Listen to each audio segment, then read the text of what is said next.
All right, everyone. So strap in. We're starting this town hall, everyone. Welcome here, and thank you for taking the time to join us. We'll try not to make this take too long, but then, as always, you're more than welcome to hang out for the question and answer, which does tend to go on for a little bit afterwards. All right, so we're going to rapid fire through some of these bugs that we saw fixed within the last 24 hours, and it should make for a more interesting Epic era.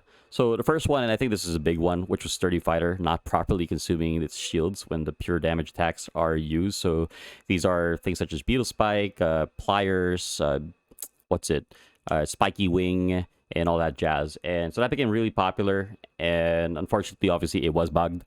It was a case where specifically those pure damage cards were used. The shield would not be consumed by Sturdy Fighter. So now it is. So that's back to the way it should have been. It's still quite a bit of contender. I think it's still going to be pretty decent in the meta. Obviously, it's just not as broken as it was previously. Next, Heaven's Echoes. It doesn't get triggered by tool cards anymore. A lot of people were using things like Timber, Lumber Shield. People were using Watering Can with the pure water popping off the Heaven's Echoes, and some of them combining it with the Sturdy Fighter. So Heaven's Echoes is only supposed to trigger when the Axie it's equipped to uses its abilities, and so tool cards obviously don't belong to that Axie, so it shouldn't be happening. Scaly Spoon. This is one that's been around for a while. So it says properly dispels the attacker twice, and for those of you who weren't aware of what was happening, there was this small chance where Scaly Spoon would essentially target the same buff twice and then try dispelling it twice, but then obviously it can only be dispelled once. So the second dispel was just kind of wasted, and that's been fixed. So if your opponent has like more than one buff and they attack into you, it should properly dispel like 2 of those buffs this time around.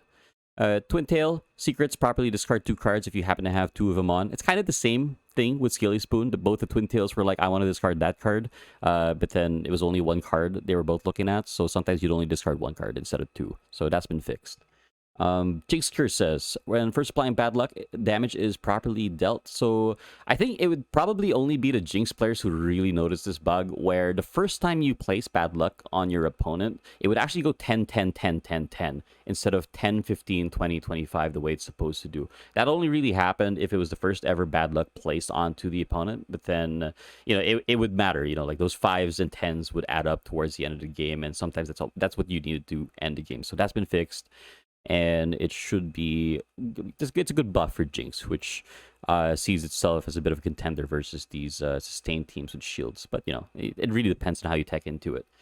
Cuckoo, very interesting. Cuckoo, only one stack is consumed when preventing sleep. It used to be the case where every single Cuckoo was eaten up by sleep, and obviously that feels bad for those of you Cuckoo Piranha enjoyers, but then that has been fixed. And the same bit where if you had Cuckoo and Cleanser, the oldest buff is going to be used up first instead of both of them at the same time. Indian Star now starts at 50 Reflect. When you copy it with Innocent Lamb, for those of you who didn't know, it started at 0. And that's been around for 2 seasons? 1 season? I'm not sure, but it's fixed today. And the rest are a little bit more niche. Sakura and Bumpy, they trigger with cards with selection menus, the tutors, the lootings, the copies, Innocent Lambs. Those should all work properly today. And lastly, the rest are kind of minor. We're not going to go into those. Is Cleanser. I think specifically for the poison players, you notice if you pop the Venom Burst on your opponent, you would have like all of the poison blocked out by a single cleanser, and so it's only supposed to block 4, so that's been fixed as well. And that's just a quick rundown. I didn't mean to take too much time on it. It's mostly just to kind of touch base with everyone who might not be super aware of these bugs. And so yeah, there's still quite a few more, and I just want to close this off by saying, like, these bugs are still being worked on, the ones that do remain. There's a few really annoying ones, such as like the invisible cards and Winghorn auto-ending your turns and Bone Sail not reflecting debuffs properly. But, we'll get there. Like, this is a lot today. There's still more to follow. We're not changing too many things too often. So over time, in iteration, the game will find its way to good balance. So I didn't mean to take up too much time. Jadster, why don't you bring us into this balancing manifesto? Yep, thanks for the rundown, Hale. All right, so this is something the players have been requesting for a while now, and I believe there should be as much transparency as possible onto the decisions we take from the game design side. So we'll be starting on the Season 3 balancing manifesto that has been provided to us by the game design team. Right. So, as mentioned before, right, season two had set the foundation for Origins. Like we have carved out like different archetypes in each of our main classes. Like if you see in season one, there was not much variety available, but season two has set the foundation. And even in season three, we are seeing like new archetypes pop up every 2 or 3 days. So that was the goal, and we're glad to see that the foundation has been set, and we're seeing more archetypes now. And like in season three, we have tried to balance some cards that were underperforming, and overall, we have tried to avoid nerfing things as much as possible, unless there was something that was like obviously overtuned. We have only adjusted the stats a bit so that it's on par with the other cards, like raising the ones that were underperforming and tuning the ones that were like overperforming. And we've had like several challenges, and we're gonna discuss those challenges and what solutions we have opted to overcome them. So generally in season 2, we try to increase the power of rare and epic runes and charms, right? But this led to the lack of mystic options, and many archetypes didn't have good choices in the mystic era. Like if you go into the epic era, okay, there's a lot of variety opening up, but once you go into the mystic era, there's only like one mystic rune unlocking for all classes. So there wasn't as much variety as possible. So what are the solutions that we have opted for these? So in season 3, we added some mystic runes and charms to support multiple archetypes that didn't have mystic options, right? So, you can see like poisons, you can see like bleed with the beast is just one example. So, and we also changed the rarity of some runes and charms to bring a different experience in each era. So earlier we used to have like 3 rare runes for every class, right? And they were less epics and less mystics. So we have adjusted that because there isn't much need of too many rare runes. So we have reduced that amount, increased the epics a bit, introduced new mystics. So as we progress through the seasons, the variety keeps on increasing. And like most of the runes and charms, if you look at the balancing patch, most of the runes and charms were buffed. So I think overall that's positive. And now let's talk about the card specific challenges that we faced. So first is power cards were not flexible enough, as like apart from Sakura, the rest of the power cards, only the axes that had them could use them, right? So they weren't much flexible. So in season 3, we have added the ability to target any ally on the power cards. So now we are seeing these new teams pop up, right? That use like the combination of Navaga and Tassels. They use the combination of Bumpy and Sakura. So this has been achieved by giving these power cards the ability to target any ally. And going forward, the next challenge we had was, obviously this was like the most you could say prominent challenge in season 2. Like adding curse cards like Confused and Blackmail to the draw pile was too oppressive, and this easily prevented opponent from playing any cards, right? So for this, we did some tweaks to Swirl and Blackmail. Like these cards are still powerful for adding curses to opponent's draw pile, but now like it's not that oppressive, and they cannot easily and completely block the opponent's draw. And like now it does what it's supposed to do, is to slow down the opponent and not like completely stop them from playing the game, and that's just an overall negative experience. So no one like wants to go through that, right? So we're happy that that doesn't happen anymore. Next up is in season 2 with plants, we went with the effect of like sleep, right? We went heavily on the sleep, but these plant cards were not able to properly utilize the sleep cards, right? So for that, to make the usage of these sleep cards easy, we buffed Rosa, Herbivore, Watermelon, and you see like Potato Leaf also had its limit removed and little bit buffed. So now in season 3, we are seeing that more sleep focused teams are popping up, and it is more easy to like use these sleep cards, right? You can easily apply multiple sleep through the rosa, extend it by herbivore and watermelon by a noticeable amount. So it's not just like 3 turns, right? It's like 5 turns. So your opponent really has to think: does he want to spend the energy or waste the card to wake up his XC or not? So it's good. Like we are in almost in the middle of the season, and the sleep teams have really picked up the pace. So yeah, we're glad to see that. And next up, the next challenge was with the poison counter, the silence whisper. I think from the moment the change was introduced to silence whisper to counter poison, it was always like providing a lot of value. And after we changed the dispel to like from 5 to 3, it was like really hard to counter silence whisper. Like even with one Oranda, players weren't able to remove the buff properly. So to improve on that, we came up with we reduced the duration of silence whisper to 3 turns, and then increased the heal amount to 3x per poison stack. So it still does the job of countering poison, like using the poison as its own ally, but now it's only 3 turns, so players can easily dispel it, and like if they want to counter it, they can easily counter it. All right. So next is there was some secrets that there wasn't any need for them to have limit. Like two of the major is like Kingfisher and Cerastes. So if someone remembers, like earlier when Origins was announced, we used to have this discount coupon, right? It just brought a lot of havoc with it, and the reason Kingfisher and Cerastes ended up having a limit was people were using discount coupon on it, and that's why we had to limit these cards. But now, as that charm is no longer in the game, we feel there isn't any need for to have a limit on Kingfisher and Cerastes. So we've removed it from that, and also we, as mentioned earlier, we removed the limit from Potato Leaf so that sleep focused teams can play the decks more easily and execute the game plan. And next up we have if you go through the balance patch, there's a lot of cards. They were like, the flavor was correct, but the stats were a little bit lacking. So we have buffed them so that they perform better now. And mostly these are numeric changes. And if you see like some cards like Rosebud and stuff, like they got some extra cleanses, or like Puppy Eyes, it got the like confirmed rage.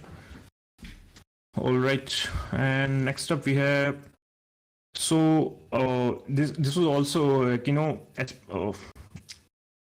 many players complain and about like certain cards being overtuned, especially in the rare era. Like Believer was overtuned, Cottontail providing too much value, or like it's supposed to give the energy, but then the heal was also too much. Nemo Ears generating fragments too quickly, and Winghorn, like it's a strong card, but it was getting triggered very easily. So that's why these are the cards that like so little nerfs. So they're still good to play, but now it's not as overtuned. Like it's not overtuned like it was in season 2, and you can still play them in their respective comps, and they'll be on par with the other cards now.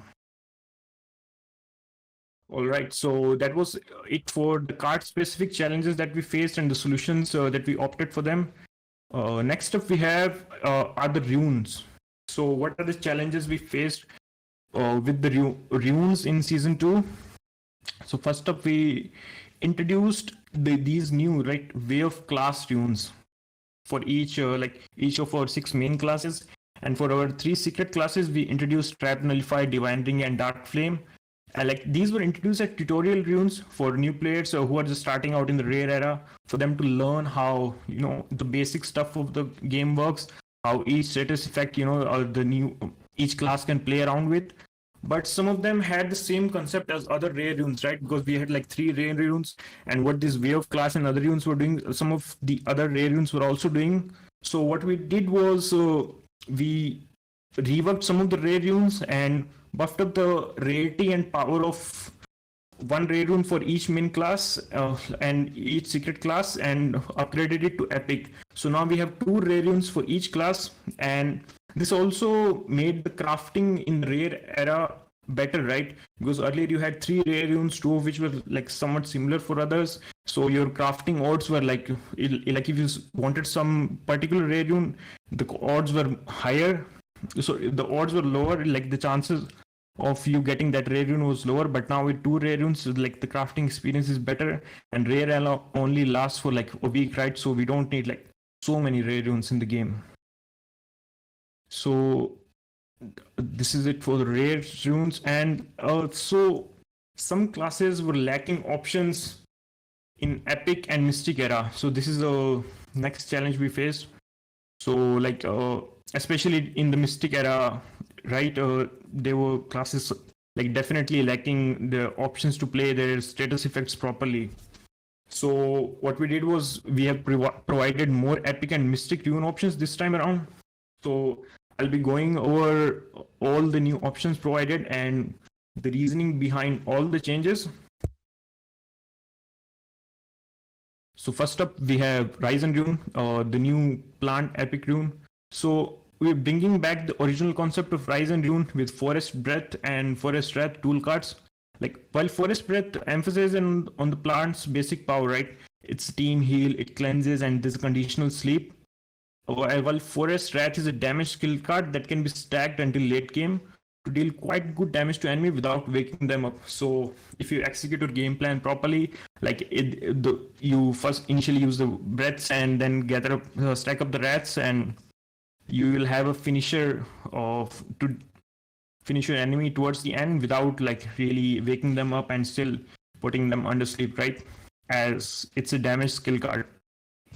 And next up we have the Fate Maker bug rune. So this was introduced to make the discard bugs like more effective, and so discard bugs can be used as supporter for your team and a debuffer for your opponent's team by you buff up your own cards that you discard, and you decrease the stats of their cards. So yeah, this rune is like we're still observing, or we haven't seen a really strong archetype come out of this rune, but yeah, let's see how it develops till the season ends. Next up, we have Venom Master, the Reptile rune. I believe this rune has seen some quite good uses, right? So this rune adds a Venom Burst as a finisher tool card for Reptile. Like Reptiles now have a tool which they can use at like a correct time to finish a poison opponent, right? So like we are seeing cases where even if you poison like so much, but still the opponent is like healing and like there's this so much poison on him, but it's just like having no effect, right? So to counter them, there's a new card now, Venom Burst. If you have this rune, you can just directly finish them off towards the late game. Like this rune comes with its pros and cons. Like the pro is definitely like finishing up these opponents that are trying to resist your poison, but the cons is definitely you lose the defensive capabilities that other runes provide and the ability to like further enhance the poison. So yeah, this rune is something that players really have to build towards. But yeah, it's been interesting seeing the way it's been developing. Next up is the Beast Mystic rune, new rune, Brutal Claw. So before this, so what bleed teams are oppressive, but they only feel oppressive, right? When it's the opponent's turn, right? Like he needs to play cards to really get the bleed effect. But with the Brutal Claw Mystic rune, bleed teams now an option to actively deal damage to bleeding enemies, like by creating blood storms. And upon attacking that have like more than 6 turns of bleed, you will create blood storms. You'll deal like 15 pure damage to all enemies, and it will reduce their bleed turns but by 3. But you actively, while you are attacking, you can still deal like damage to them. And to help maintain the bleed turn on the enemies, this rune's owner also doubles the bleed turn on the target with less than 6 turns of bleed. So if they do have a lot of bleed, they're gonna get a lot of damage while you're attacking. But if they don't have a lot of bleed, this rune will put up a lot of bleed for them, bleed onto them. So yeah, this is definitely something players gotta watch out when the Mystic Era starts. And I'm also really looking forward to how these teams perform. And I've been seeing multiple people bleeding towards these. Like there have been some pretty insane beasts coming up on the timeline. So yeah, I'm excited to see how they perform. And next up, we have another Mystic Rune, Healing Plus for the plant. So this is like this rune would provide these plants with another like in the Mystic era there wasn't so plants only had Gaias, right? People just using it as support rune, and there wasn't really much that plants gained by entering the Mystic era. But now to support these healing teams, this rune introduces a new effect, like any overheal amount uh, that is that you do on your axis, it will convert that overheal amount onto shields and then also damage onto the enemy. So like this effect will greatly help sustain, and healing teams do have like they can slowly power up towards the throughout the game, and especially during the late game when the HP for others really starts to get reduced, and mostly your axes are on like the max HP because the max HP is very low. So you're mostly going to overheal if you have sustained healing teams, and like these teams can really wreak havoc like towards the late game. So yeah, another strong team to look out for. Next up, we have Paralyzing Glare. This is the Reptile rune. So, as mentioned earlier, reptiles didn't really have anything in the Mystic era to support their status or main status effect, that is poison. So, like this rune can greatly help poison teams, and not only poison teams, but like also other debuff focused teams, right? Because it deals damage based on either their poison or like the number of turns of debuff they have, and it also applies doubt like if you see we introduced earlier the brutal claw is like pressuring oppressive rune that applies bleed, and then this healing pulse that's like that can potentially counter these brutal claw teams. But then you have paralyzing glare, it applies doubt and also deals pure damage. So this is something that in turn counters the healing pulse team. So yeah, we're definitely going to see a lot of like meta triangle popping up, like one thing defeating the other and so forth. And next up is I guess everyone's favorite rune, Bloodlust. It makes a comeback, and now it's like even more powered up. It's a mystic, so hence the power increase. But now with the improved ceiling effects, like with single attacks it's 15 steel, and with AoE it's like 5 per enemy. Like it will help Aqua sustain better, do more damage. So, and one thing to note around Bloodlust is like when we announced this rune, players were they're crafting that wing horn. When used on a Bloodlust Aqua, it will produce feather daggers, and like each dagger will steal HP, but that won't happen because its effect is limited to single AoE and multi-hit attacks. And the way feather daggers are just general side attacks that are provided to that Axie, so they don't really come under the umbrella of single AoE or multi-hit attacks. So feather daggers won't get the bonus from the Bloodlust runes. So they're just gonna get the your usual rage bonus or the feather bonus, but not the bonus from the Bloodlust rune, and you're not gonna be able to steal the HP. So just something to keep in mind while you're theory crafting or like into the marketplace buying. All right. Next up, another really good rune makes a comeback, and very strong comeback, I would say. So the last trend mech rune is now Mystic, but it will help your Xyz be reborn, but not unlike Sacred Feather, right? Sacred Feather, if you're reborn, you can still die in that turn, but last turn it will keep its owner alive for 2 turns after taking fatal damage. So that is something really strong. Like imagine your Xyz just survives for like under 50 HP, right? And your opponent has this full 4 energy turn coming up, and he just cannot kill you. You're just gonna survive like for 2 turns straight. So yeah, it's gonna be a really strong rune and potentially counter like different types of archetypes. So let's see how the players utilize it. Next up, we have Celestial Might. So this is a pretty interesting rune, right? So what it does is this runes all of its card gets a 25% bonus stat boost, and after after each usage those cards will get banished. So it has 2 benefits if you build properly. Like if you build, like let's say you're building a topaz team or something that helps with thinning your deck, so those cards will banish, you'll hit with a lot of power and you'll thin your deck so much. So it will provide a lot of opportunities for players who like to play with thin decks. And next up is another one of the favorite runes coming up, the Raven's Tactic, now even more buffed. So this was done to, like, currently Bird's Mystic Rune does play on its main status effect, that is the feathers, but it doesn't have any other option. Like, I'm in the Mystic era, I don't really want to play with feathers. So what is my option? So here we have given them Raven's Tactic. So now you can, like, basically build any type of team, because Raven Tactics, you deal more damage, you take less damage. So it's like overall nothing can go wrong with this rune, right?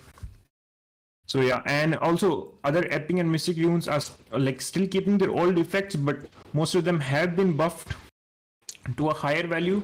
So we're going to see like a lot of different teams being created in the mystic era, and I think like this is going to be a lot, like with so many new runes introduced in the mystic era, like the theory crafting is going to go insane, and like the bar is a lot higher this time around. So we're going to see some really cool things coming out in the Mystic era. All right, so like we're done with the cards and the runes. Next up, we have like the charm specific challenges and what solutions we came up for the challenges we faced with the charms. So first off, like it isn't efficient for players, to change one part of their axis just to add a counter tool to the team.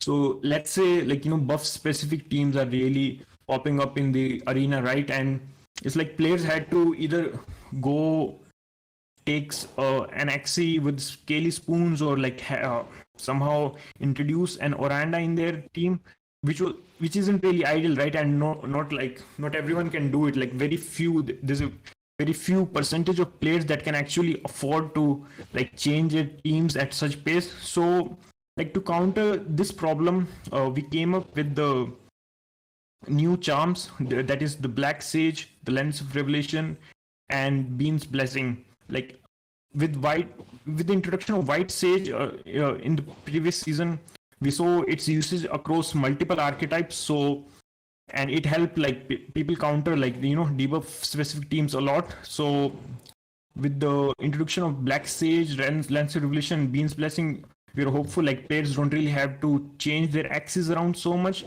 and they can just let's say feathers are becoming the meta. You add some Black Sage to your Tiny Turtle, you add some Black Sage to your Scarab, or any card, you add some Black Sage to your Mosquito, and you have like a higher chance to counter these teams. Let's say the reptiles are popping up a lot, there's too many secrets, you go with the Lens of Revelations. Too many jinxes coming around, you go with the Beam's Blessing. And these are mind you not rare charms, right? So the accessibility is a lot higher, and we can already see in the marketplace the floor price is very low, and it's like almost everyone can access it. So if your team is really struggling with something, if you built a good deck that can incorporate like different types of changes with the help of these charms, then like it will be very easy to navigate like different MMR brackets where certain teams are very strong. The PP cost, potential point cost, have been increased because of the versatility this provides, but like the base stat reduction is only 15 now. So we're hopeful, and we're already seeing that these charms are like really helping players be more given more choices, right? And easily switch up whenever they want to without having to invest into new axes. All right, so next up, same as runes, charms also lacked options in the Mystic era. They weren't really strong charms that you could equip your axes with Mystic era and like further boost up your teams. So we have added 6 brand new Mystic charms for each class. So the first is Oak Bud for the plant class, and now that we don't have the old Rise and Rune effect, Oak Bud is added as kind of replacement for that, but in the charm form, and it has some good interaction with like the healing of plants, and you can really use Oak Bud to like be used as a multi-purpose charm and combine its effect with other runes, and so this is a really strong charm, and it's going to help the plant based teams out a lot. Next up is the Mad Moon Mask, the Beast Charm. So this like they already had a Bleed Charm, right? Hidden Razor, So they could build towards the bleed archetype, but there were some beast teams that don't really rely on bleed. They're like front to back, just aggro beast teams, and so for them we have introduced Mad Moon Mask. So these type of teams can utilize these charms to increase their base damage. The only drawback is they won't be able to gain energy fragments, but like the power boost that you get with this charm is insane, and like we're gonna see some really strong beast teams pop up with this. Next up, we have Exploding Bombshell, the aquatic charm. So this charm will make any aquatic single attack become a pseudo AoE attack. Like while you're dealing the AoE, so while you're dealing the single attack damage, it will also do splash damage.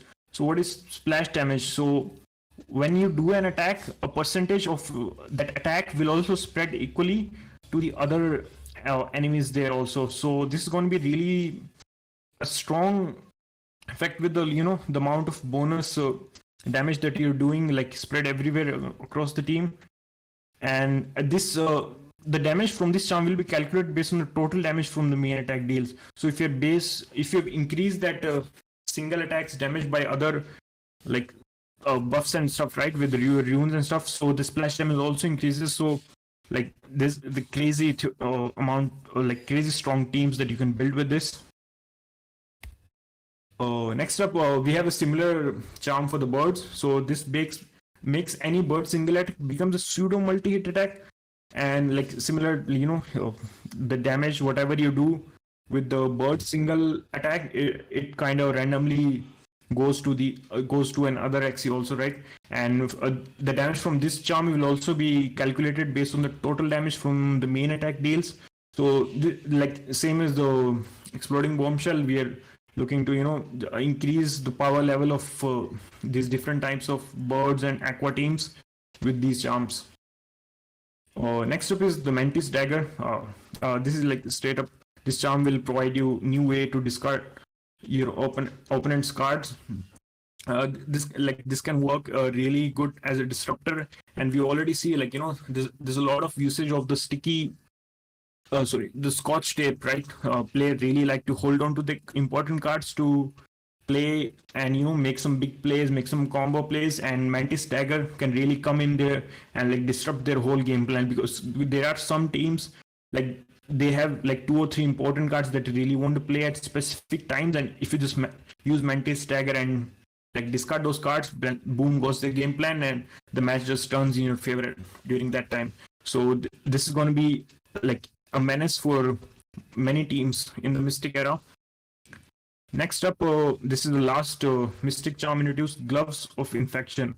I really like this charm. Like unlike other archetypes, Poison Axis, they didn't really have charms to power up their cards, but with Glove of Infection, you can like boost the powers of your poison powers also. And this charm is added as an option.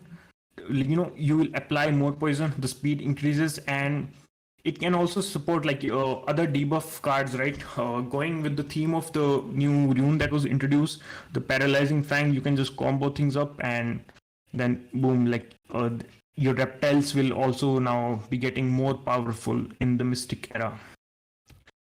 So yeah, this will be all for the balancing manifesto for season 3, and this was just the first season. We are doing this balancing manifesto, and like going forward, each patch will try to be more transparent with our decisions and like really explain how we are doing certain things, what we're looking to, what we're expecting from those decisions, and like reflecting on them, and also reflecting on the previous decisions in the the last patches. So yeah, excited to see how we keep on developing these. All right, thank you, Jaster. That's a lot. Wow. Yeah, that was a lot. It was a lot. No, it is. It really is. And especially these mystics. It's we basically doubled the number of mystics in the game. For every rune and charm out there, there is a brand new one. And so it's gonna be a very interesting mystic era, which will be coming in a week. And that's a lot of uncharted territory. Players have had their opportunity to try these things out in the beta server. I believe the esports server has been updated. I don't I'm not 100% if it has been updated to today's patch, but it is updated with the last patch, so there are opportunities to try that out. And for those of you who aren't aware, the esports server is currently public, and you are able to access it at this time just through the PC on the Mavis Hub. But then it is there, so grab a friend, do some scrims, try things out, and see what works for you. And hopefully, as Jatster was talking about, we really hope that these new runes and charms provide players with these opportunities to kind of elevate their gameplay or adapt to whatever bracket they're in. And it comes with the flexibility that is having your three favorite axes and finding ways to be able to kind of just like go with the flow of whatever's happening in the back. All right, so there is that, and there's a hot chat going on. I love the fervor that's going on in the Axie stage. There's a lot of talk about the meta, what's broken, what's not broken, what's overrepresented, and everything else. And I want to say that I don't believe we've ever had a season that is as diverse as season 3 is so far. And we said that last season with season 2, and it's great that we've seemingly done better. Of course, players will attribute this to the duration of these seasons. Sometimes, like 1 week or 2 weeks just isn't enough for things to saturate, but that could also be a good thing. It kind of keeps things fresh. And especially with that 3-day mint coming down from 7, I think players are able to kind of exchange the runes and charms to find exactly what it is they're looking for.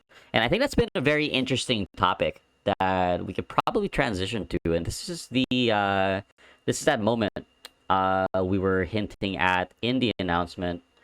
And I'm pretty sure that some of you are concerned. As mentioned, we did kind of double up on the number of mystics in the game. And so obviously it's gonna be a little bit harder to pull off that endless anger, because now there's 9 more mystic, 9 more runes, yeah, 9 more runes out there that you're gonna have to fight for. So last season in season 2 we introduced the mystic moment, and for those of you who are familiar with gacha games or whatever else, there's systems installed which essentially, as you craft or as you roll or as you pull, you increase your chances of hitting that highest rarity of whatever it is you're pulling, be it characters or items, and in this case for Axie, roots and charms, right? So we did have that in season 2, and the numbers admittedly were a bit off. We were looking at the behaviors from season 1 and based the system on that, and things kind of changed a lot in season 2, where we came out with the era system, we came out with free runes and charms for everyone, and obviously it changes the way people go about their crafting.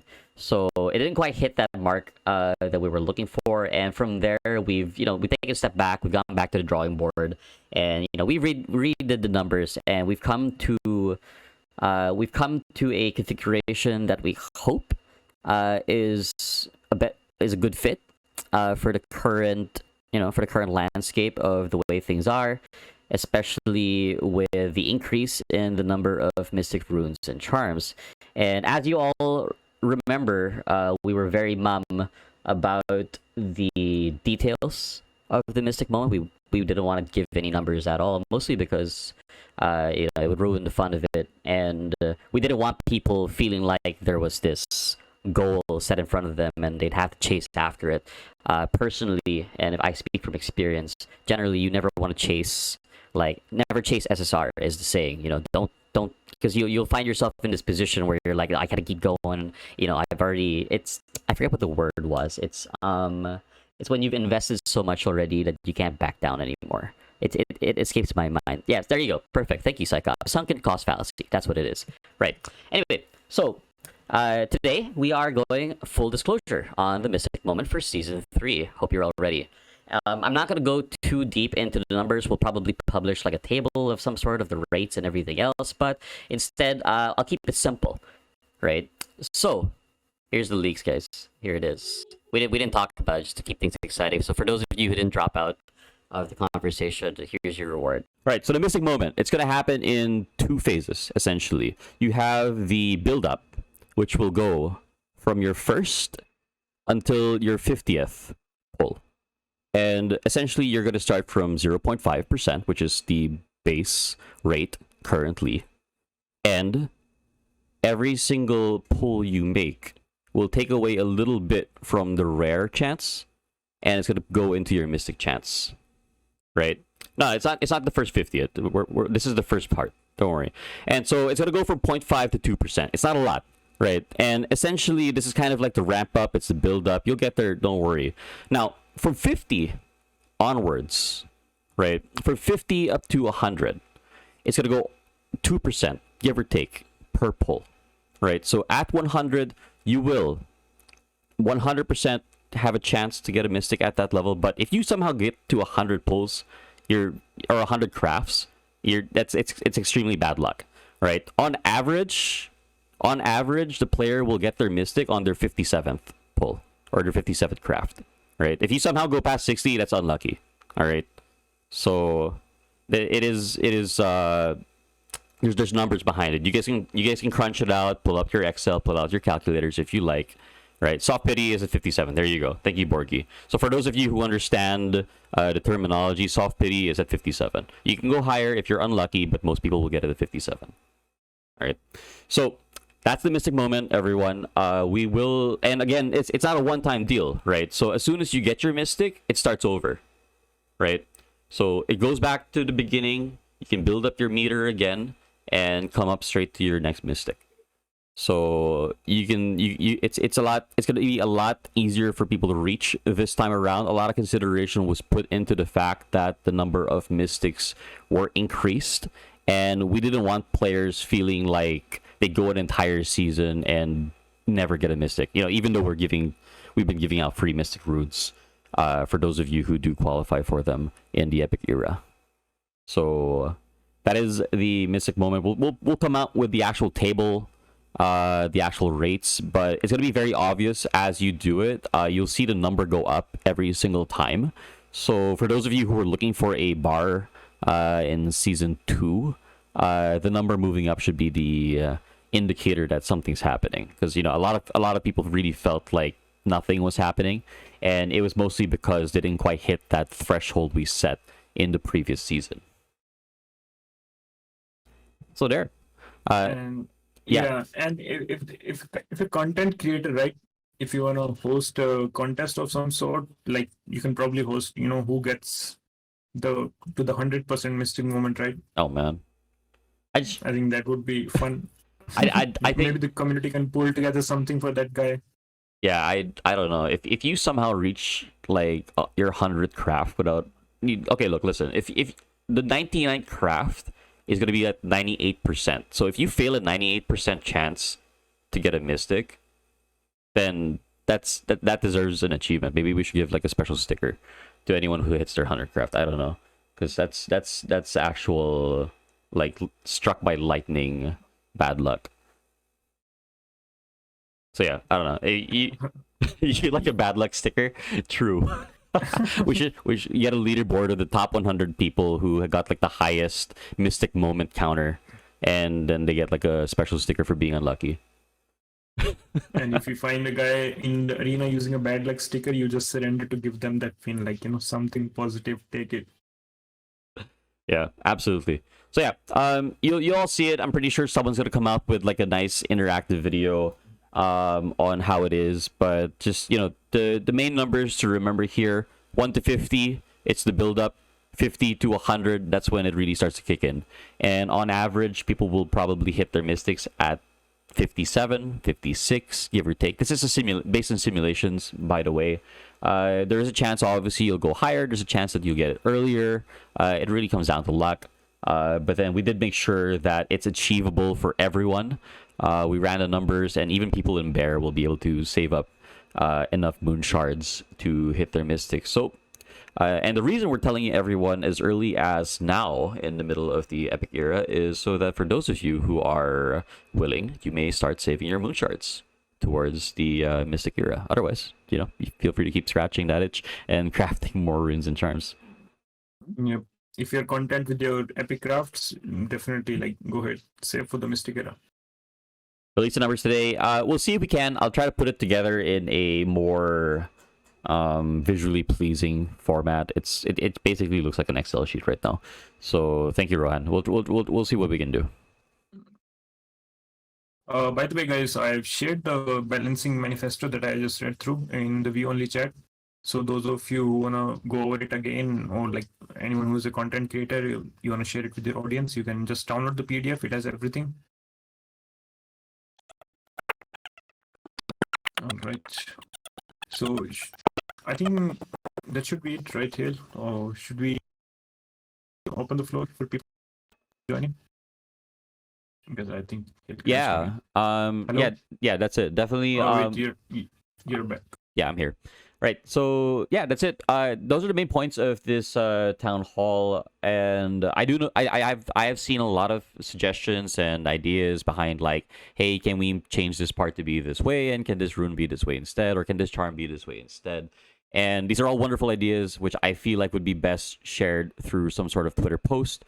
And because like obviously I'm pretty sure someone in the audience wants to hop on stage right now and be like, listen, I got this wonderful idea for this part, and I think it's the better way to do it, and I would love to hear that. I just don't feel like this stage is probably the best space for us to have that discourse. So if you have these ideas on how charms and runes and parts, especially after hearing the manifest, and Cruz has a wonderful idea for a part, come on, get on the stage. I'm happy to hear it. Please don't fire me. No, but then everyone, please, we really encourage everyone to please share your ideas because they do find their way to game design. Obviously, there is a design plan ahead. We're not like throwing darts on Twitter and guessing like what to put on next. But then like sometimes, like it's there's a lot of things that the community does that finds its way into the game in one way or another. So for now, all right, that's it. Question and answer. We've taken a few questions from chat. I've been typing those out. For those of you who are interested on or in coming on stage, feel free to raise your hands. I think we have it. Yeah. Okay. Requests are allowed. So feel free to raise your hands. You want to come on stage? You are very much welcome to do so.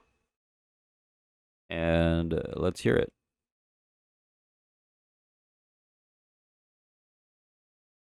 Yep, I got a question coming in from the back, and people are asking, does Bloodlust work with feather daggers? And so, for those of you who have tested on the beta server, you already know the answer. And no, it does not.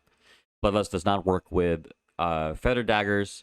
And I think a lot of people always ask the question why, and particularly it's because Bloodlust specifies the type of attack it works with, and feather daggers are actually what what it's called a basic attack. So it's not really like a single attack or an AoE attack or a multi-hit attack. It's actually like a basic attack. So it's a lot closer to something like the Revenge Sword, if I had to describe it in any way.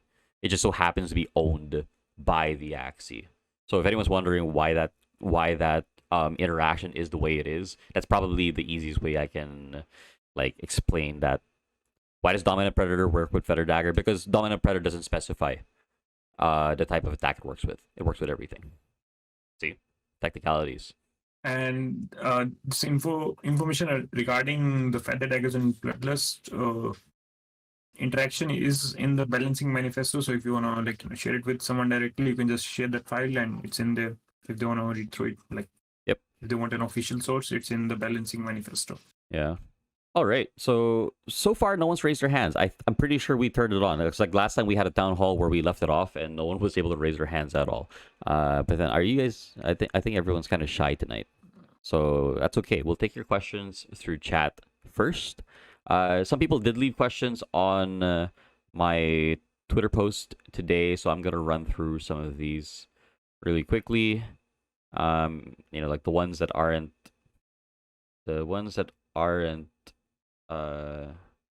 just complaints because there's a few. There's a few that are just complaints. Let's see. I think that's just a good one. Here's a good one. All right. So, is there any consideration to make runes and charms more generic across classes, such as an attack charm usable by birds, beasts, aquas class, or rune having different effect on different classes? Currently, you can't really use what you craft, and by default, defeat the joy of crafting. So, by the design currently of the crafting system, that is the randomness of what you get.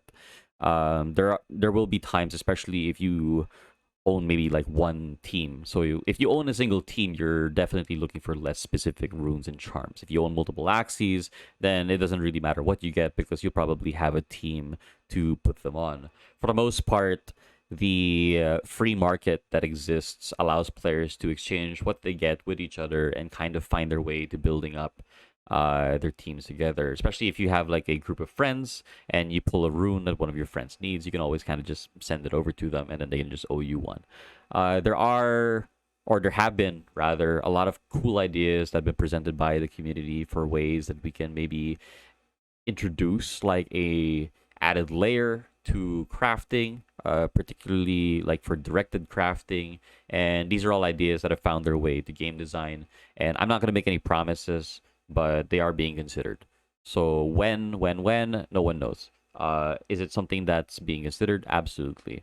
And ultimately, it's one of those things that that the team or design really has to take into consideration carefully, because of course it's economy, it's the gameplay and everything else. So it's something. Oh wait, we have Prometheus up here on stage with us. Hey Prometheus, how are you? Welcome on the stage.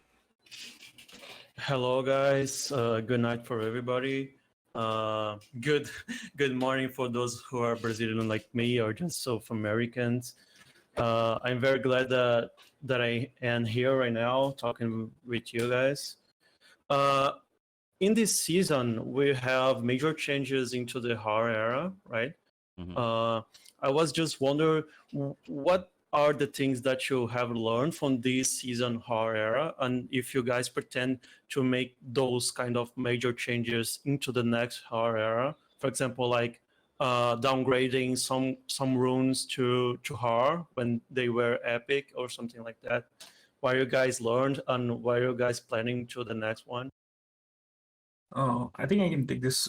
Yeah, So, like, go for it. regarding the next season, like, we're still observing, like, how the changes are working out, and like, this information will most probably shared before the town hall or the patch before season 4 arrives. So, I guess that would be the best time to, share this info because we're still analyzing stuff. Yeah. If anything, I just want to stress what's been discussed in a previous town hall, which was that season 2 was, in a way seen as a reset because a lot of things were changed from season 1 to season 2, and we really made that promise. Well, not a promise, but then made that like decision to make it so that season 2 would be that foundational season where things are built up on top of. And season 3, for the most part, we did our best not to have to change a lot of things, and a lot of things, for the most part, stayed the same. There were a few rarity shifts where some rares went to epic, some epics went down to rare, some old runes came back as mystics, and for the most part, like that's a lot of where you'll see the changes to stats. Like obviously, if you go from rare to epic, then the rune needs to be a little bit better. For something that went from epic to rare, like Poison Touch, as an example, it needed to be toned down. So we brought the scaling, for example, from 20% down to 15%, and instead of 2% for every poison stack, it's only 1%. Although, of course, now you get one poison for every hit, so it's a little bit better against AoE and multi-hit specifically. But then it isn't nearly as potent as it was as an epic. Give or take. It really depends on the application that you use it for. So as far as the direction things are going, we are taking a more iterative, like way with things where like if something's a little bit weak, then we'll pump it up a little bit, but then we're trying to avoid doing things like flipping the table every single season because no one enjoys that. Even we don't enjoy it, honestly. Like, because imagine having to like rethink everything and make sure everything works and all the bugs that come with it. And from season 2 to season 3 at the very least, I feel like we have less bugs so far. It's not the Mystic era yet, so we haven't broken those things yet. So I'm not I'm confident, at least in the testing that's been done so far, that there shouldn't be any major bugs. There's no way to say 100% that there won't be any at all. So we'll be on top of it. We always trust the community to bring things to our attention. And but yeah, I like to think of the word like iterative to be like the direction things are being taken in. Just kind of like building up on top of what's already there. And because I think the things are in a pretty decent spot currently as far as like variety goes. Obviously there's still a few things that are like a little bit stronger than others, and some other cards are a little bit weaker than others, but then the reality is that sort of thing can't really be avoided, especially when a meta kind of exists. The important bit is we don't all start playing the same thing like in season 1. So so there. Yeah, so if hopefully that answered the question, Prometheus. I didn't mean to go on for too long. And if you have any more, feel free to go on ahead because we don't have too many hands up today. Oh, no problem. So yeah, that your answer explains a lot for us, I think. But I was just like pointing some feedback that I got. I already showed this on feedbacks and on the chat already. But that's a really good season, the best one so far, in my opinion. Like the PP changes, the runes changes were all very welcomed by the community. So that's a good props for you guys. But I still have a doubt about something. Like every archetype, every class of XE, they lean towards something. Like for example, the mechas, runes, and etc. They serve. They go towards the stall comps, right? For example, the plants goes around the sustain. Mm-hmm. The beasts go around the aggro, and the Right. aquas too, right? But there's something that makes me feel a little bit weird. We had already Bugapalooza, right? Uh, Something that he worked a lot of the bugs cards and skills. It was very cool because they were very underwhelming before, but they still don't have any place, right? They still are used as staples to some comps because they really have good runes, right? They really have good synergies. For example, the Vault Builder Leech and the Protect and Collect, I think. I think that's the name, right? So they are used because of the runes, but they aren't used because of their winning conditions, right? That card mechanic, it's very good, I think, but it's not like useful enough in the current meta, yep. in the current game at all. They don't use these cards Yep. at all. I So I that's see. a strange thing. Yeah, I see where you're coming from, and I think if I had to describe the bug class as far as its strengths would be, it definitely leans into a lot of shield-related mechanics. There's a lot of conversions that happen where you can turn shields into like damage, or they get consumed to do something else. But then the other half of what bugs do is often around card manipulation, either your own or that of your opponent. They are the only class which brings in the discard effects, and discard effects I feel are a bit harder to gauge as far as power levels go because obviously no one dies to their cards getting discarded. It's not like getting hit by like a 500 damage tiny fan or whatever else, right? But then it's also one of those bits where you can get like those clutch moments in a game with the key discard and just absolutely tear your opponent's game plan apart. If you just find those moments, so it's definitely like a little harder to gauge, and sometimes like you'd have to go through a replay to really determine whether or not like a discard mattered at that point in time, right? So it's up there, I guess. Like it's harder to feel, but then definitely like bugs tend to find themselves, as you say, like more supportive in effect, right? So they're more defensive, they're more supportive. They bring things like goo, for example, which obviously isn't as popular as all the other curses.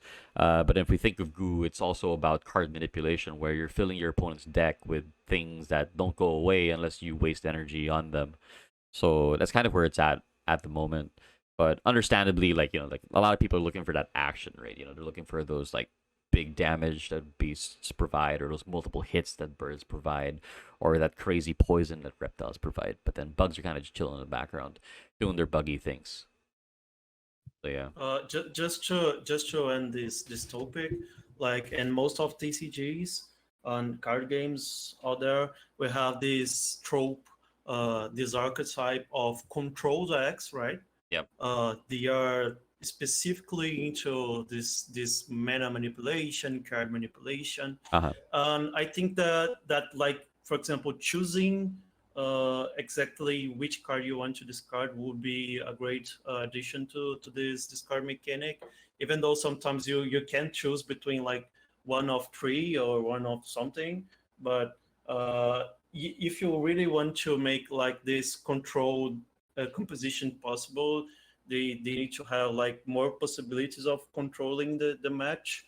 At least at the moment, they don't have significant damage, they don't have significant control, and they don't even have significant mana management. So that's, I think, they are like underwhelming compared to other compositions, because they don't have a clear win condition, right? Every other classes have some kind of clear win condition, Mm-hmm. and scars don't actually have one. So giving this kind of win condition to them would be greatly well received, I think. Yep, it's they're all very good points. To the point of being able to choose what to discard, we do sort of have that with Parasite and Neo, though technically it's not in the same level as what you see in other TCGs, where you're literally ripping things out of your opponent's hand. Of course, with Axie, at least with Origins, obviously we don't really have cards in our hands during your opponent's turn because we discard them, unless you have them retained. So that's kind of where the randomness of things such as Twin Tail and Garish Warp come in, because more often than not, the cards you have retained in your hand are probably important, unless they're Feather Daggers. But then, at least for everyone else who isn't like hiding like 5 daggers in their hand to protect their other cards, often you'll get some kind of value out of it. But yeah, I get what I get the points. We'll try to ring it up with design, see if there's any ways to kind of improve on that. It's definitely tricky because there's a very fine line between being able to kind of trip your opponent up and kind of ruin their plan versus your opponent not being able to do anything. And we've already kind of seen a lot of that in season 2, and people weren't super happy about it. So, but yeah, appreciate it, Prometheus. Thank you, guys. I'll leave the stage right now. Thank you guys very much. Have a good day. Yep. Thank you. All right. Uhu, welcome to the stage. How are you doing? Yeah, hello everyone. Hello. Good, thank you. I hope you're all good.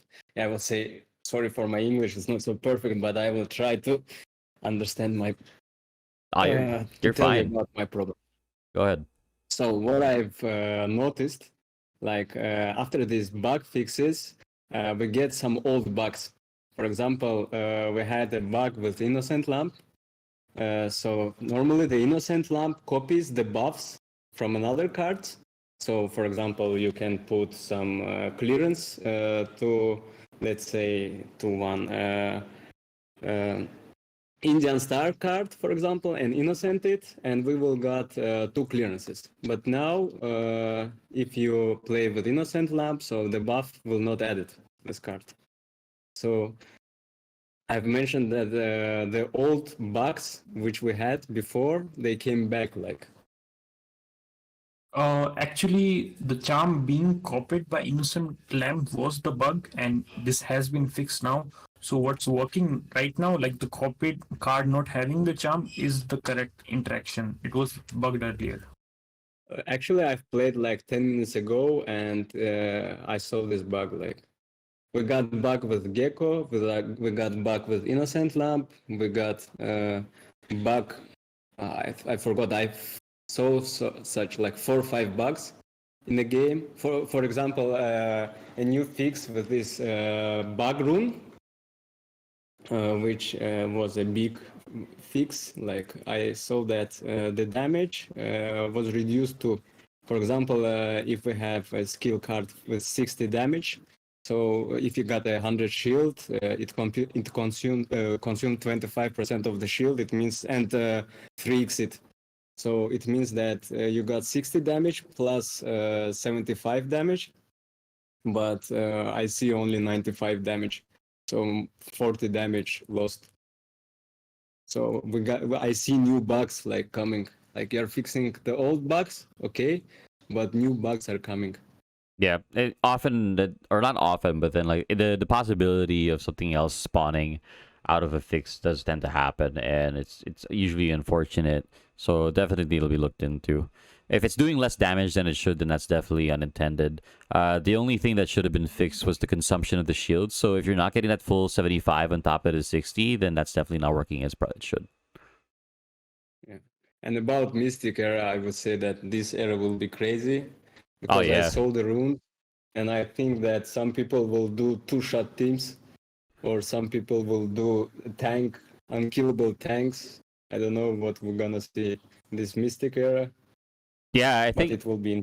I agree. I think the Mystic Era is going to be very interesting, especially with all of these new toys that everyone has to play with, especially with the new Mystic Moment where everyone will actually be able to get those toys themselves. So it's going to be interesting. I'm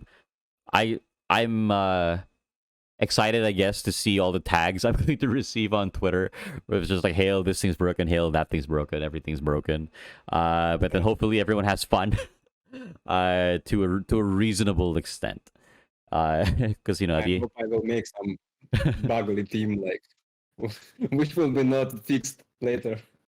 Yeah. Well, I mean, have again, like, you know, if the runes are working as they're intended to, then they're not going to be changed, right? We only ever fix things that are unintentional or broken. So, like, you know, sometimes we don't get it right. The number's a little bit too high. The number's a little bit too low. So some runes, charms, or parts will be a little bit stronger or weaker than they should, or they should have been. But then they are what they are, and they're not technically bugged. So, you know, following the policy, they're not going to be changed unless obviously it's like super broken. And as context for everyone to remember, we had this policy in season 2 when Swirl existed and Swirl wasn't hot fixed. So I, you know, like it or not, that's kind of like the threshold of where we kind of draw the line of what broken actually means. So broken doesn't necessarily mean something is stronger than everything else. Broken is like, if I can forcibly disconnect you from the game, then that's broken, because you can't do anything about it. Like when blackmail would never go away, that was actually broken because it wasn't working the way it was supposed to be. But if something is like, oh yeah, this thing's a little bit too strong, but then it's working exactly the way it's designed, then that's not broken. It's just like overtuned. Yeah. So it should be very interesting.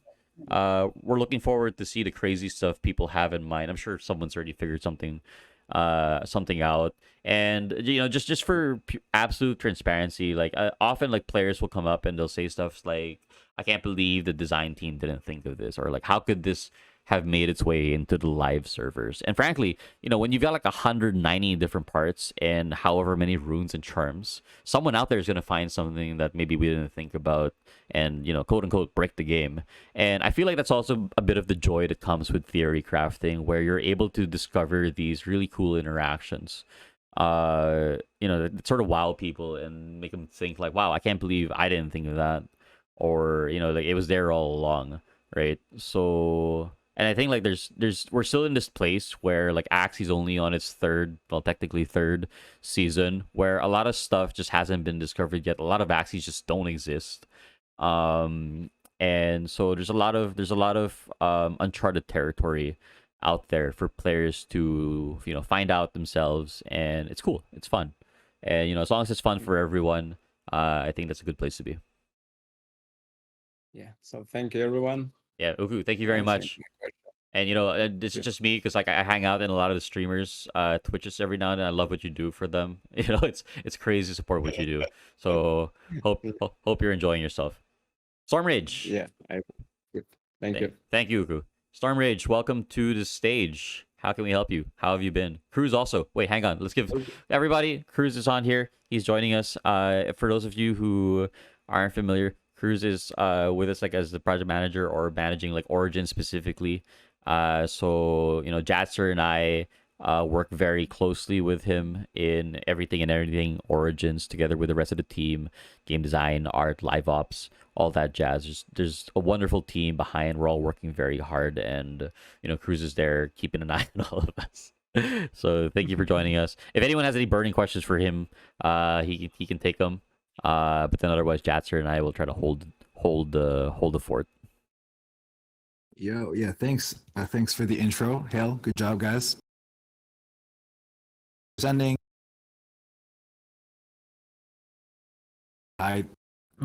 Oh, Which I Chat. think your audio is Oh. cutting out, Cruz. Oh no, yeah, I didn't want to talk as my Wi-Fi very bad, but thanks for coming, everyone. I love how the message came out perfectly, despite all the cutting out that happened there. That was actually Yeah, so, that was actually really good. thanks. All right, we'll try to keep things going for you, Cruz. Don't worry. Storm Rage, sorry to keep you waiting. How you been? Guys, what's up? I hope you're doing fine. I hope everyone is safe and feeling well this day. I wanted to ask a question about the bugs. Why don't you guys like put a list of known bugs for this season and for the current season, so like people know what they can't abuse? Like a lot of people buy some builds that are bugged out, but we don't know if they're gonna get fixed or that's how it should work. So why not make a list so we can know that if something's working right now, it's a bug, so we don't go and spend money on it, building a team on it. Yeah. Yeah, we do have a public list that is actively like tracked and updated. So I just shared it in Axis stage. So Yeah. I guess you can bookmark it. It would Or be if not, really helpful if we had a simple list, like a PDF file that gets updated. It's live, so people can easily access them. So, because we the amount of time we spend on the game, as for myself, I have to work each day, but I love Axie and love playing it. So I can't spend any more time on the public beta servers. So it would be really helpful for us that we don't have much of time, so we can read them easily and not build something that is bugged and Yeah. not supposed to work. Yeah. So like as Jasper was mentioning, we do actually have a list available, but it's mostly a Google Docs list. It's been around actually for the last 3+ seasons, but then it's but 7 months. yeah, but then 7, yeah. 8 months. Yeah, but then understandably, maybe it's a little bit harder to reach. So I think we can likely maybe try to transition this into something that's a bit I don't know. I don't want to say more official because this technically is an official list. But it's a good topic you bring up, and I'll take this opportunity to talk about it. When it comes to bugs that exist in the live server, often there's a very big risk that comes with trying to buy into these bugs or play into these bugs because admittedly, like some of these bugs don't exactly get fixed as quickly as possible, and players do find themselves in this position where it's like, well, if I don't play the bug, then I'm at a disadvantage. And so if I had to create this like environment or like this idea of how best to go about it, players. Oh, Cruz is leaving. Okay, awesome. Cruz, thank you for coming on. Sorry, quick segue. Cruz, thanks for coming on. We'll keep going. We're at Q&A. For everyone else, the main bits of this town hall have been discussed. We're still in Q&A. You're welcome. You're more than welcome to stay and chat. And we're not closing shop too soon. So do feel free to hang out, and we'll keep the conversation going.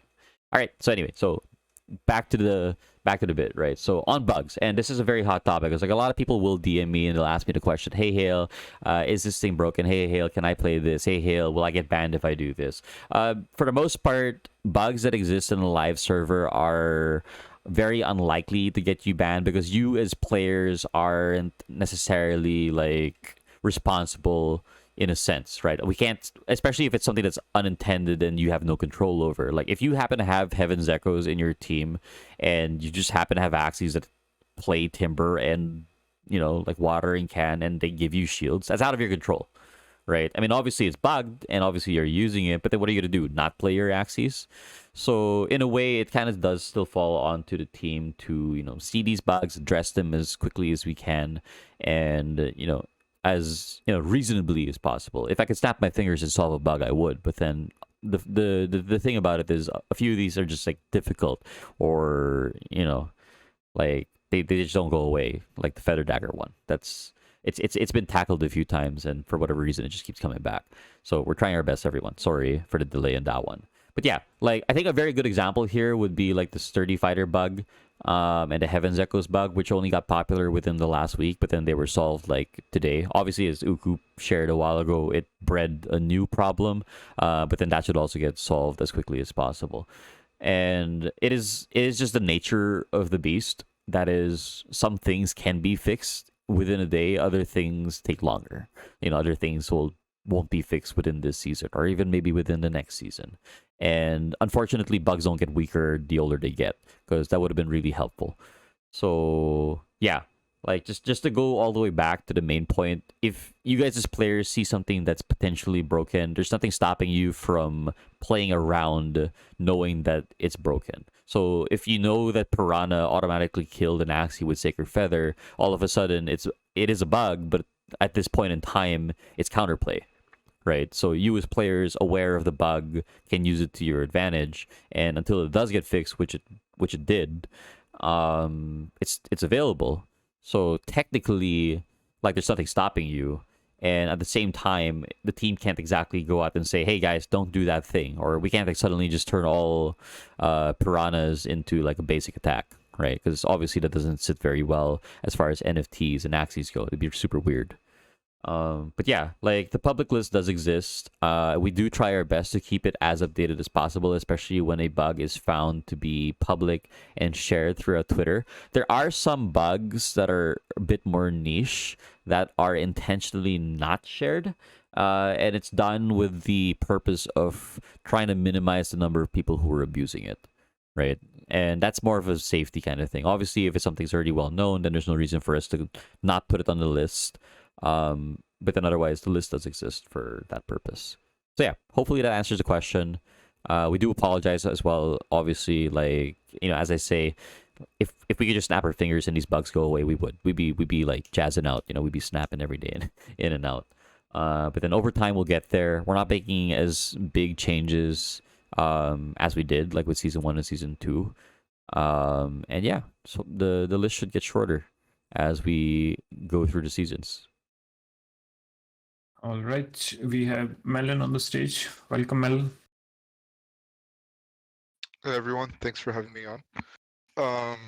So I'd like to bring up the giant bubble room, and Yep.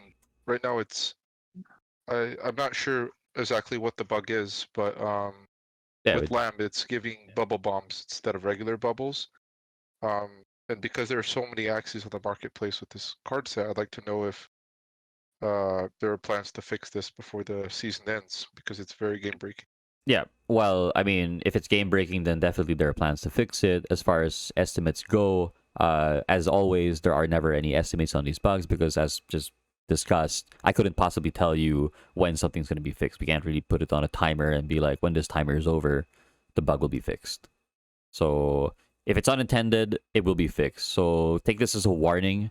If you intend on using it while it's broken, we can't stop you. That's completely up to you. But if it's a bug and it's unintended, then it will be fixed. When? It could be tomorrow. It could be next season. Who knows? Ideally, as soon as possible. That's always the ideal. Okay, thank you. Thanks, Melon. Yeah, appreciate it, Melon. Thanks for having me on. No worries. Anytime. All right. I think we got a few more hands up. We're not exactly in a rush here, but we also don't really want to drag things out too much. Let's see if we got any questions in chat. Yeah. Yeah, well, Cruz has been knocking out a lot of these questions. My goodness. I was not paying attention.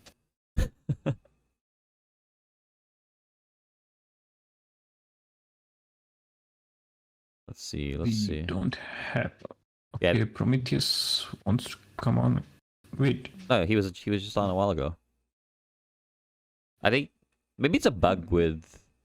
is it bugged because Are they? people that just got off, they came back again to speak? Yeah. Like I've seen this in the previous town halls. But yeah. I don't really have much else to share, to be honest. I think we've shared a lot already. Yeah. We've hit the 90-minute mark. Oh, Yeah, if we are at the 90-minute it's- mark. I think we're at a point where we can probably wrap things up, because at this point, if no one's coming on and most of the questions are already addressed, we can probably wrap things up. Is the baby bug under game breaking? Well, Snake Jar is only supposed to do 100 damage, and if it's doing more than 100 damage, then it's a bug. So it's not supposed to interact with each other. It's technically not game breaking, but yeah, Yeah, it should not happen.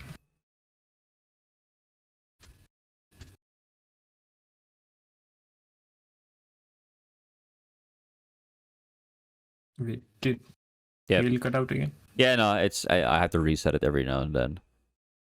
But yeah, like I said, just to touch back on it, and this obviously isn't official, but then it's just like it's something that's observable. Like, bugs exist, and players are given the opportunity to know what bugs exist, and ultimately, like in a season, players will we have no choice but to play around these bugs. Either you'll use them, you try to play around them, or you avoid them. Like dread it, fear it, run away. It's that line from the Avengers. But like ultimately, we're trying to get everything knocked out. There are never going to be any ETAs. I honestly wish I could tell everyone tomorrow. Like you asked me, like, when's this bug getting fixed? Like tomorrow, literally tomorrow. But I can't, because like it might not be tomorrow, and there's just no way for me to make any promises like that. So it really just is like whenever it is fixed and whenever it does get shipped out. So there. Right. I guess that will be it for this town hall. Yeah. Thanks. Thanks everyone for tuning in. I hope you guys like the balancing manifesto that we shared. If you have any feedback on it, how we can improve it, definitely share it with us, and we'll look to improve further on it. Yeah, awesome. And so again, thank you very much everyone for coming on. We really appreciate it. I know it's very late for a few of you who are in the same time zone as me. Very early for everyone else who's on the opposite side of the world. Good morning and good evening and good afternoon to all of you. Thank you very much for coming on to join us. Thank you to all of you who came on stage to ask your questions, and for all of you who reached out on Twitter or through chat. And hopefully this session has provided everyone with a little bit of insight with what happens behind the curtain, especially when it comes to balance and the kind of directions we're going with different runes, charms, cards, and game mechanics in general. Obviously, we're not quite there yet as far as a perfect game goes, but then frankly, like, with all these moving parts, it's difficult to do. But then, like, considering what we've seen so far on the leaderboard and the amount of viability that's come about, I think it's a beautiful thing to see. And through the hard work and dedication of everyone, sharing your opinions, ideas, complaints, frustrations, and all those things, we'll work to make Axie Origins a better game. And it might not be today, it might not be tomorrow, it might not be next season, but then we're on our way. We're pointing in the right direction, and we'll get there together. So all of you, have a wonderful day, take care of yourselves, and good luck in the arena. We got 7 days left to this epic era, and people are finding their way into Challenger. For all of you new challengers out there, please don't forget you need 5 games. And that's it. That's a wrap. Thank you all. Have a good night. Bye-bye. Thanks, guys. Bye-bye. Good night.